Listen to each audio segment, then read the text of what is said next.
Atención, porque lo que estás a punto de escuchar no lo ha dicho nunca con tanta sinceridad. Después de años de silencio, Mirla Castellanos rompe el hermetismo y confiesa todo.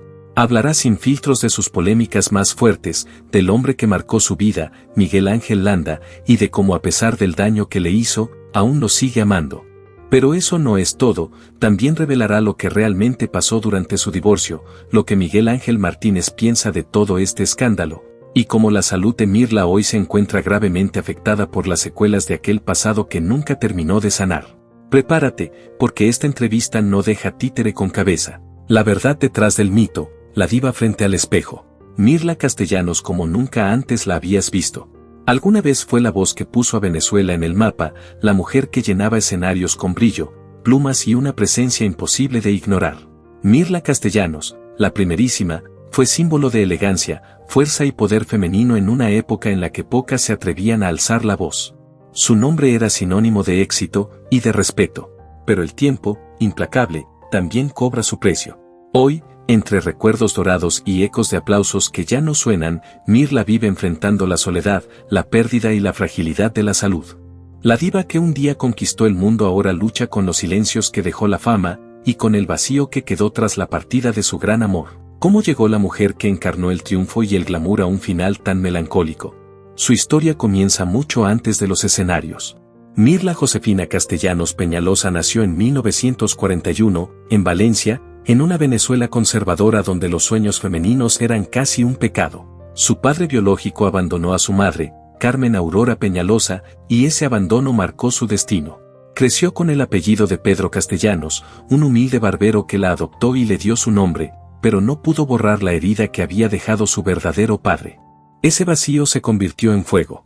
Un fuego que la impulsó a brillar, a buscar en cada aplauso el amor que no tuvo, a transformar su dolor en arte. Porque detrás de la voz perfecta y los vestidos de gala, Mirla siempre fue una niña buscando que el mundo la mirara y la aplaudiera una vez más. Carmen Aurora Peñalosa no fue solo una madre, fue el motor, la costurera, la estratega y la primera representante de un talento en ciernes. Con pocas monedas en los bolsillos, pero un corazón indomable, confeccionaba trajes improvisados con retazos y cintas recicladas, mientras soñaba con ver a su hija sobre un escenario. Era ama de casa, sí, pero también visionaria. Y cuando escuchó a la pequeña Mirla cantar por primera vez, supo que su voz podía ser el pasaporte de ambas hacia un destino diferente. Entre radios polvorientas y estudios humildes, Mirla debutó en programas infantiles de Radio Valencia y La Voz de Carabobo. Aquellos micrófonos eran gigantes frente a una niña que apenas alcanzaba el atril, pero que ya sabía dominar al público. En casa, frente al espejo, su teatro personal cobraba vida, imitaba a Lola Flores con gestos apasionados, movimientos precisos y una fuerza interior que no parecía de su edad. No jugaba. Se entrenaba sin saberlo. Cantaba para llenar los vacíos que dejó la ausencia de su padre y para honrar el amor inquebrantable de su madre. Su infancia fue un mosaico de extremos, pobreza y esperanza, rechazo y fe. Mientras algunos la señalaban como la hija de la mujer abandonada, Carmen Aurora le repetía, tu voz te sacará de aquí. Esa frase se volvió mantra.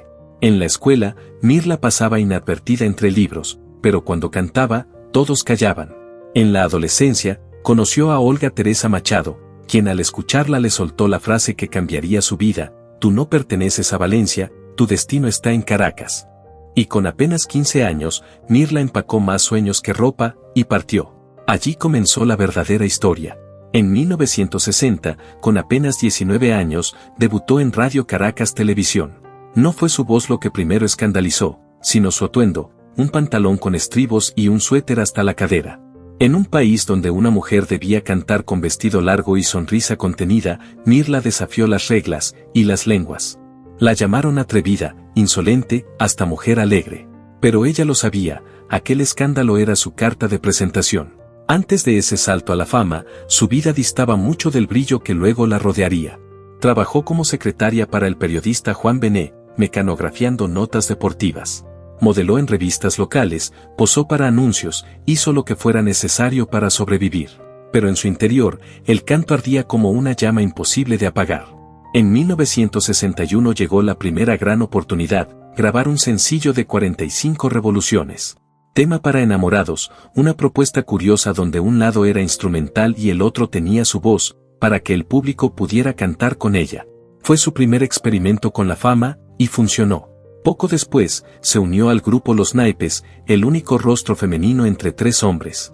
No hubo éxito discográfico, pero sí algo más valioso: tablas, disciplina y carácter. Aprendió que detrás del glamour había horas de ensayo, frustración y resistencia. Y cuando sintió que ya nada podía detenerla, Mirla tomó la decisión que cambiaría su destino para siempre: lanzarse en solitario, guiada por el productor Oswaldo Yepes y el compositor Luis Cruz. Esa fue la verdadera génesis de la primerísima, la mujer que desafió costumbres, rompió moldes y redefinió el pop venezolano con la fuerza de su voz y el coraje de su historia. Durante 1962 Venezuela comenzaba a modernizar su sonido, y una voz distinta emergía entre el bullicio de una nueva era. Ese año, Mirla Castellanos lanzó su primer LP, Así es Mirla. Un título que parecía una declaración de principios. Con ese disco, rompió con el molde del folclore tradicional y se adentró en un terreno que pocos se atrevían a pisar: el pop romántico, elegante, internacional, moderno. Los años 60 fueron la época dorada de los festivales musicales, escenarios donde nacían ídolos y se definían carreras. Y Mirla, con una mezcla de disciplina y fuego interno, decidió conquistarlos todos. En 1966, apareció en la comedia musical Cantando llega el amor, de RCTV, junto a José Luis Rodríguez y Mirta Pérez. Su talento ya no cabía solo en la música, también brillaba en la actuación. Pero lo que vino después superó cualquier expectativa. 2 años más tarde, en 1968, Mirla voló a Italia para competir en el legendario Festival de San Remo, interpretando Meraviglioso junto al mítico Domenico Modugno. Aquel viaje marcó el inicio de su proyección internacional. Y entonces llegó 1969, el año que lo cambió todo. En el Festival Internacional de la Canción de Benidorm, en España, Mirla interpretó Ese día llegará, compuesta por Manuel Alejandro. Y ese día llegó, literalmente, ganó el primer lugar, convirtiéndose en la primera cantante venezolana en obtener un premio internacional de tal magnitud. De pronto, todos querían saber quién era la mujer del acento dulce y la voz de acero. En 1970, representó a Venezuela en el Festival Latinoamericano de la Canción en México con los brazos cruzados, logrando el 2º lugar. Muchos aseguraron que debió ganar. Su interpretación fue impecable, sobria, elegante, mientras José José, con El Triste, se llevaba los aplausos de la emoción. Pero la crítica lo dejó claro: Mirla había alcanzado un nivel artístico superior. Los festivales se convirtieron en su territorio. En 1971, triunfó en el Festival de la Onda Nueva con Fango, nuevamente de Manuel Alejandro. En 1972, llegó al 4º lugar en la OTI de España, y en 1975, conquistó el 3er puesto en Puerto Rico con Soy como el viento, soy como el mar, escrita por Luisito Rey. Cada escenario era un nuevo campo de batalla, y en cada uno, Mirla salía invicta. Su nombre ya no solo resonaba en Venezuela, Europa y América Latina la reconocían como una de las voces más sólidas y versátiles del mundo hispano. Pero mientras su carrera internacional florecía, en casa su rostro se volvió cotidiano en los hogares venezolanos.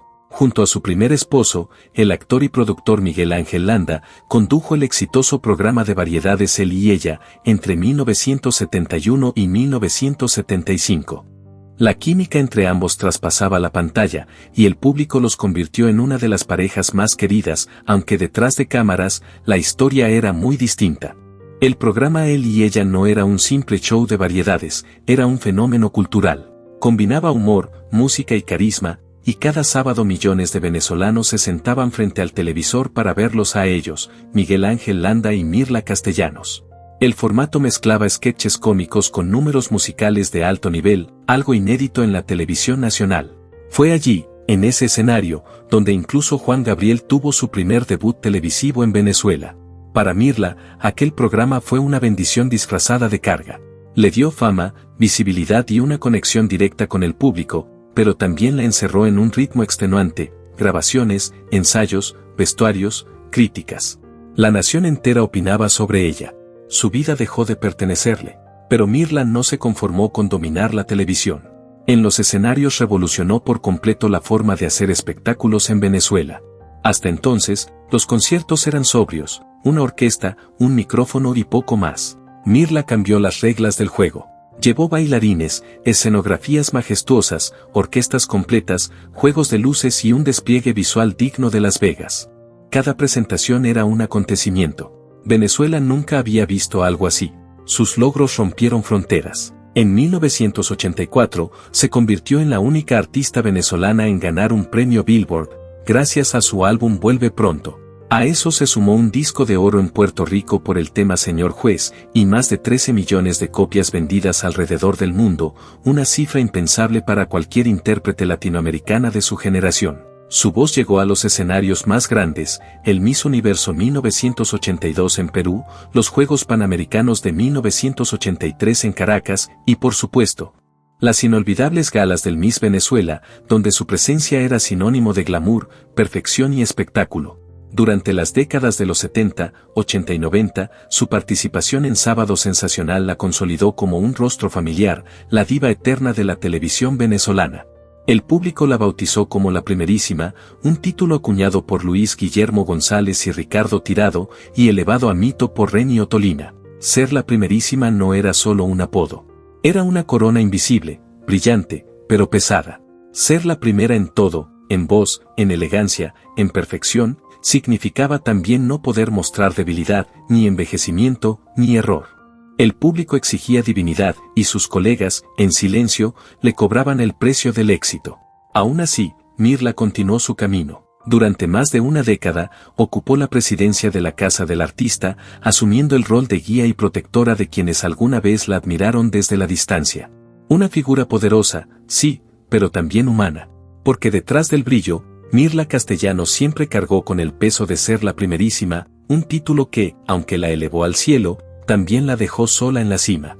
Durante su gestión, la Casa del Artista se transformó en un verdadero refugio para los intérpretes y creadores venezolanos. Bajo el liderazgo de Mirla Castellanos, el lugar se llenó de vida, exposiciones, talleres, espacios de encuentro y una energía que parecía devolverle dignidad a la profesión.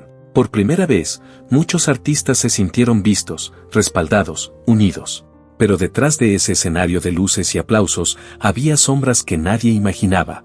Mirla descubrió lo que más tarde describiría como la mayor desilusión de su vida, los egos, la envidia y las traiciones dentro del mismo gremio que había intentado proteger. Los que un día la llamaron compañera comenzaron a verla como una amenaza. Le cerraban puertas, la desacreditaban, cuestionaban su liderazgo. Y aunque cayó durante años, con el tiempo lo dijo sin miedo: muchos de los que me atacaron terminaron en el olvido, mientras yo seguí de pie. Pero su ambición, esa fuerza que la había llevado del anonimato al estrellato, la impulsó una vez más hacia un terreno desconocido, la política. En 1995, en el punto más alto de su reconocimiento nacional, Mirla decidió presentarse como candidata a la alcaldía de Baruta, uno de los municipios más importantes de Caracas. Lo hizo convencida de que su voz podía generar cambio, de que podía ayudar más allá de los escenarios. Al principio, todo parecía lógico, era querida, respetada y tenía carisma. Pero pronto entendió que la política no era un escenario, era una guerra. La campaña se volvió amarga, despiadada.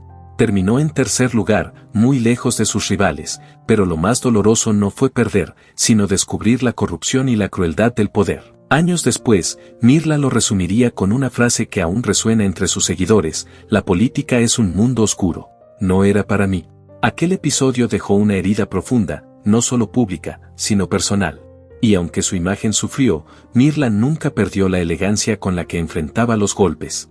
Las rivalidades, sin embargo, la siguieron a lo largo de su carrera. Nunca cultivó enemistades abiertas, pero su relación con ciertas colegas fue tensa, distante, cargada de silencios. Con la también cantante Lila Morillo, por ejemplo, fue franca: no hay afinidad, ni la habrá. La competencia entre mujeres en el mundo del espectáculo era feroz. Detrás de los aplausos y las sonrisas, reinaban el orgullo y la comparación constante. Muchas resentían el título que la consagró, la Primerísima. Un reconocimiento que, para otros, sonaba más a provocación que a mérito.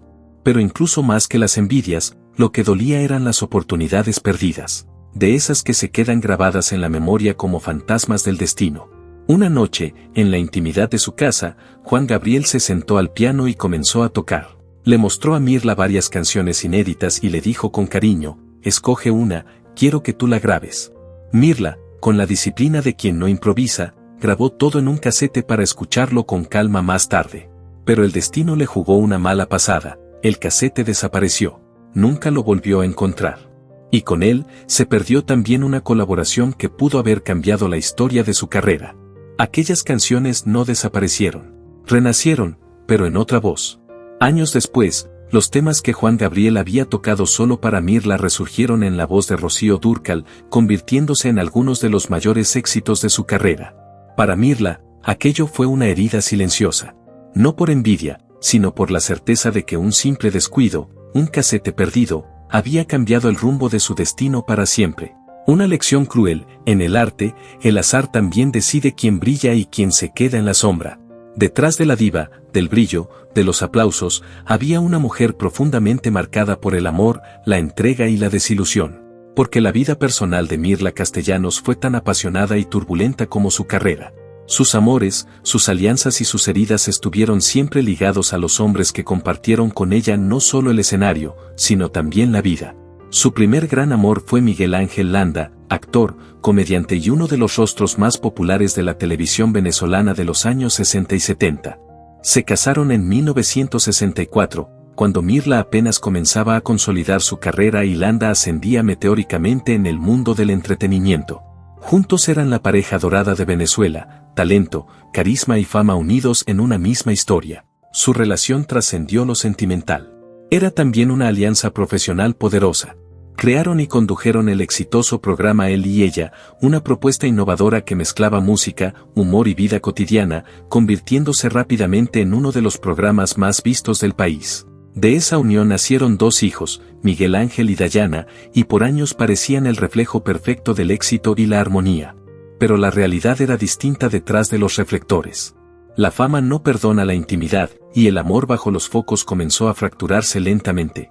Las presiones del trabajo, los celos profesionales y la constante exposición pública fueron minando una relación que, aunque brillante ante las cámaras, empezaba a apagarse en la vida real. En 1976, tras 12 años de amor, trabajo y fama compartida, el matrimonio entre Mirla Castellanos y Miguel Ángel Landa llegó a su fin. Fue más que una separación, fue el cierre de una era. Para Mirla, aquel divorcio significó el fin de su etapa más creativa, pero también una herida profunda, una sensación de traición difícil de borrar. El hombre con el que había construido una carrera, una familia y un sueño, decidió marcharse. Sin embargo, la vida, siempre impredecible, le tenía reservado un nuevo capítulo. En 1978, Mirla volvió a casarse, pero esta vez con un hombre completamente distinto al anterior, Miguel Ángel Martínez, un empresario español conocido en los medios como El Gallego. No era artista, ni buscaba reflectores. Era un estratega discreto, de mente fría y visión clara, con fuertes vínculos en el mundo de la radiodifusión y los negocios. Ya formaba parte de la Cámara Venezolana de la Radiodifusión, donde más tarde llegaría a ocupar la presidencia. Con él, Mirla vivió una transformación total. Si con Landa había compartido la escena y el brillo, con Martínez construyó el poder detrás de bambalinas. Él manejaba sus giras, negociaba contratos, abría mercados y convertía cada oportunidad en expansión.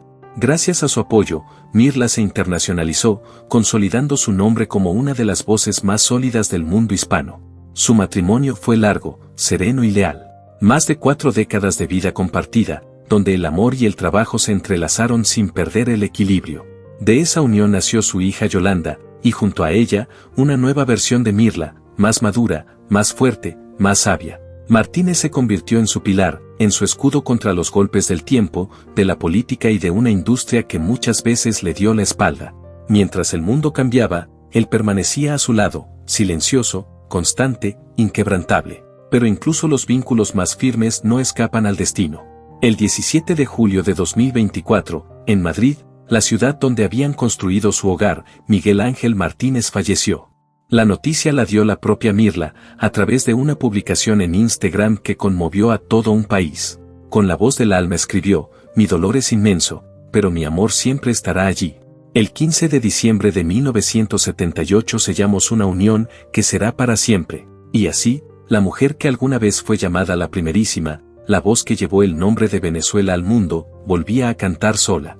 Pero esta vez, no en un escenario, sino en la memoria del amor que la acompañó hasta el final. Mi amado gallego, nunca te olvidaré. Con esa frase, Mirla Castellanos despidió al hombre que fue su compañero durante más de 40 años. Pero sus palabras no solo hablaban del dolor de la pérdida, sino de la eternidad de un amor que sobrevivió al tiempo, a la fama y al silencio. Detrás de los matrimonios y los reflectores, existió una historia más íntima, menos contada. Antes de convertirse en la primerísima, Mirla ya era madre. Su primer hijo, Hugo Daniel Castellanos, nació antes de sus grandes amores públicos. Luego vendrían Miguel Ángel y Dayana, fruto de su primer matrimonio con Landa, y más tarde Yolanda, su hija menor, nacida de su unión con Martínez. Con los años, la familia creció con 3 nietos, y aunque su imagen siempre estuvo envuelta en lentejuelas, plumas y escenarios, en casa era solo mamá. Una madre preocupada por el futuro de los suyos, intentando equilibrar lo imposible, la fama mundial y la vida cotidiana. En entrevistas, solía decir con humor, en el escenario soy la primerísima. En casa soy la que cocina, ordena y grita por los deberes. Porque detrás del ícono había una mujer que luchaba con lo mismo que cualquier madre, el paso del tiempo, la culpa, el miedo a no estar. Pero el tiempo, inevitable, comenzó a escribir su propio guión. En la última década, su salud se volvió tema de especulación. Titulares insinuaban fragilidad, rumores hablaban de enfermedades, y las redes multiplicaban versiones. Mirla respondía siempre igual, con elegancia y desafío. Reía, se maquillaba, levantaba la cabeza y decía, trabajar es mi oxígeno. Mientras cante, estoy viva. Aún así, la realidad era innegable. Cada aparición pública, cada nota cantada, era una victoria contra el tiempo. En mayo de 2025, una noticia volvió a ponerla en los titulares. Mientras se encontraba en Madrid, quedó atrapada en un ascensor junto a su equipo. El incidente fue breve, pero las redes lo convirtieron en espectáculo viral. Los bomberos forzaron las puertas, y cuando por fin salieron, Mirla apareció impecable, serena, como si acabara de bajar de un escenario. Para muchos jóvenes fue una anécdota curiosa. Para sus verdaderos seguidores, fue un símbolo, incluso la primerísima puede quedar atrapada, esperando que la rescaten. El aislamiento también ha sido una sombra silenciosa en su vida reciente. Los amigos, los contemporáneos, las voces que llenaron de brillo la época dorada de la televisión venezolana, han ido desapareciendo uno a uno. Los grandes programas, Sábado Sensacional, Miss Venezuela, los festivales internacionales, son ahora solo recuerdos de una época que no volverá. El público cambió, la música cambió. Hoy el reggaetón, el trap y las plataformas digitales ocupan el espacio que antes era de las grandes orquestas, de las voces que cantaban con el alma. Y aunque Mirla Castellanos ha sabido adaptarse, incluso se atrevió a experimentar con el reggaetón en su versión de Maldito Amor, su esencia sigue anclada a otra era, a la de los micrófonos dorados y los aplausos de pie. Tras más de 6 décadas en los escenarios, Mirla sigue siendo una leyenda viva de la música venezolana. Pero cuando las luces se apagan y el público se disuelve, queda la mujer detrás del mito, una artista marcada por la gloria, las ausencias y los amores que el tiempo no logró borrar. Mirla Castellanos habla sin filtros. Mira, Miguel Ángel Landa fue el amor más tormentoso y hermoso de mi vida. Sí, me hizo daño, pero también me enseñó a amar con el alma. La gente no entiende eso. Uno puede seguir amando a quien te hirió, aunque sepas que ya no te conviene. Yo no lo niego, yo lo sigo amando. Porque fue parte de mi historia, de mis mejores años, y de mis peores también. Cuando nos divorciamos, sentí que me arrancaban la mitad del cuerpo. Fueron 12 años de vida, de aplausos, de programas, de hijos, de sueños, pero también de silencios, de orgullo, de heridas. Él siguió su camino, yo seguí el mío. Pero a veces, en la madrugada, todavía lo sueño. Y cuando despierto, le doy las gracias, porque sin él, quizás nunca habría nacido la primerísima. Después llegó mi otro Miguel Ángel Martínez, mi gallego. Él fue distinto, fue paz. No necesitaba brillar, él quería verme brillar a mí. Me cuidó, me defendió, me sostuvo cuando todos los demás desaparecieron. Estuvo conmigo cuando la fama ya no daba titulares, cuando solo quedaba el cansancio y el dolor. Y cuando se fue, se llevó una parte de mí. A veces pienso que con él se fue la calma. Sí, estoy cansada. Sí, mi salud no es la misma. Tengo días buenos, y días en los que me cuesta hasta levantarme, pero mientras tenga voz, yo no me retiro. Me han enterrado 1000 veces en titulares, pero aquí estoy. Me rescataron de un ascensor, pero la verdad es que llevo años rescatándome sola. Y eso también es fuerza. He visto morir a mis amigos, he visto cómo la televisión que me vio nacer ya no existe. Hoy todo es reggaetón, luces, filtros, y yo vengo de una época donde la emoción se cantaba, no se editaba. Pero no me quejo. Yo viví todo. Lo bueno, lo malo, el amor, la traición, la gloria y la soledad. Y si mañana ya no estoy, que sepan que me fui amando, que nunca dejé de creer en el amor, aunque doliera. Porque ser la primerísima no significa ser perfecta. Significa caer 1000 veces y seguir de pie con un aplauso menos, pero con el alma intacta.